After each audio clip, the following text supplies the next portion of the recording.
What's going on YouTube? Welcome back to another video. It is Tempered Gaming here. Today we're going to be going over the Necromancer PvP build. It is that of the Golem build. So if you like the video, please hit the like button. Please hit the sub button. It really does go a long way. I just hit over 200 subs this week. It really does mean a lot to me. So let's get into it.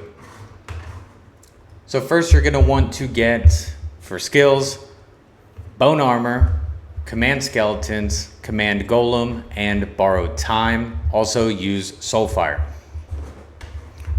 So coming over to essences. Now I don't have the helmet that we need. But the helmet that you're going to want to use is Stern Guidance. So Command Skeletons now summoned untargetable spectral warriors that can be ordered to rush to a location and explode, dealing damage and fearing enemies. This is super beneficial. I still have Rand BG, which at the end I'll play a clip. So I'm not going to say it's like a necessity, but it definitely does help out a lot. For chest, you're going to want Draw Deep. Bone Armor now passively absorbs the souls of enemies you slay, generating a shield that absorbs damage and grows in strength with each kill. So each time you kill somebody, you're going to get a shield, and then, you know, the cycle continues. This is passive, so you don't have to click anything. It just does it by itself. Also, this is, like I said, this is the Golem, so this is extreme high damage and high shield tanky kind of build. For shoulders, you're going to want Incision, Cusp. While Bone Armor is active, it also increases your critical hit damage by 30%. For pants, Thuridu Plates, Bone Armor also instantly heals you for 25% of the absorbed value of the shield. So again, all shield kind of, you know, or tanky. Wilt Bloom. So this is the actual main one.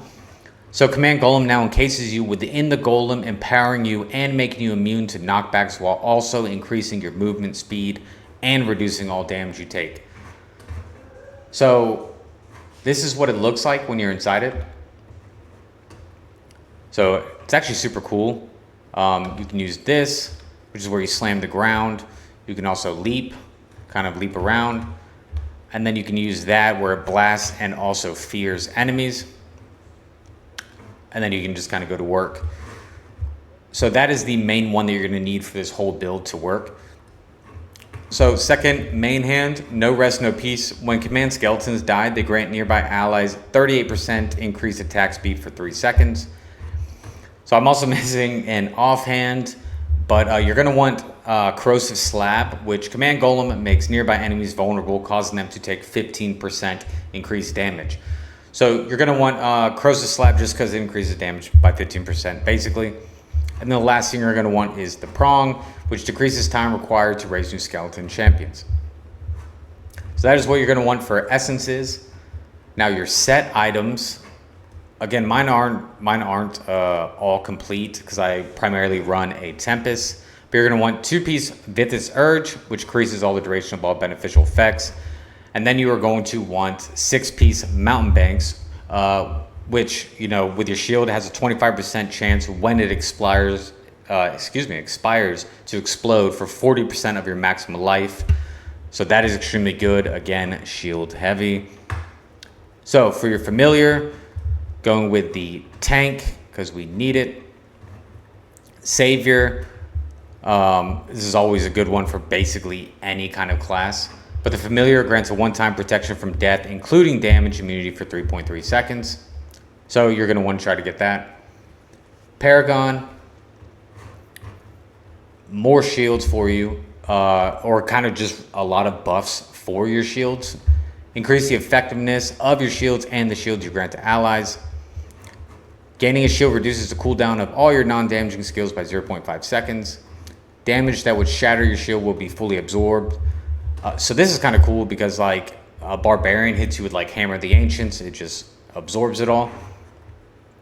Gain a shield every 30 seconds that absorbs damage equal to 15% of your maximum life. And then lastly, continual damage from your harmful effects is increased by 10%. So that is what you're going to want for that. One thing I did want to touch on real quick is Warband. When you go to room management, you're going to want Protector. Now for like Monk, Barbarian, Tempest, or demon hunters a lot, I would go for like damage done increase, like attacker. I think a lot of people do, but you want to stay alive with this build. Again, you're being a tank. You are sitting on an idol doing a lot of damage, which is kind of contrary to the video I'm about to show you because I'm just kind of like running off, killing, but it's fun to do that too. So that is literally it, guys. Super simple. If you guys like the video, again, please hit the like button. Please hit the subscribe button. It really does go a long way. Here's the video, and I'll catch you all in the next one.